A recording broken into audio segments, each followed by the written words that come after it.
Nu tai ką, Mauzeri, baigėsi, reiškiasi, vyskupų sinodas Vatikane ir, kaip sakyt, baigėsi be rezultato.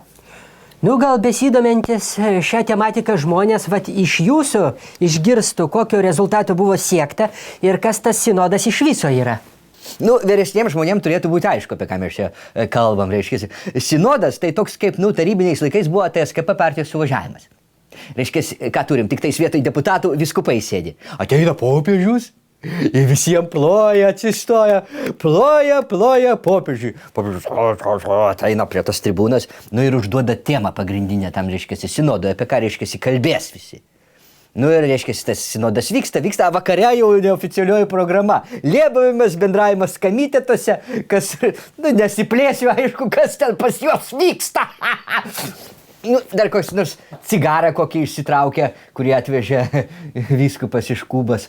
Tai kokia pagrindinė tema? Buvo nagrinėjama, ar leisti gėjus ir lesbietės į bažnyčią, ar leisti juos į bažnyčią ir duoti išrišimą, ar leisti juos į bažnyčią ir duoti išrišimą ir dar leisti jiems pasidaryti komuniją. Kas yra komunija, žinot? Leido? Tik tais į bažnyčią. Sinodas pasakė, paidorastum discriminorum a priorium. Ir dar išsiskyrusių žmonių, kaip sakant, neprileis tokių kaip Gražulis. Antrai santuokai, reiškia. Tai palaukit, nesupratau. Tai ką sinodas čia suteikia gražuliams ir gėjams vienodą statusą? Būtent, čia Seime gali pasiginčyti, kas tu toks. A sinodas ten visi kitokie, ten be skrupulų. Ten nesitsatskina, kitaip sakant. Ateina, reiškiasi, Gražulis ant velykinių mišių į bažnyčią. Jam Zakristijonas sako, pons Gražulis, ko čia lendat privedusi? Marš va ten į kampą prie gėjų, prie ateistų visokių ir lesbietkų.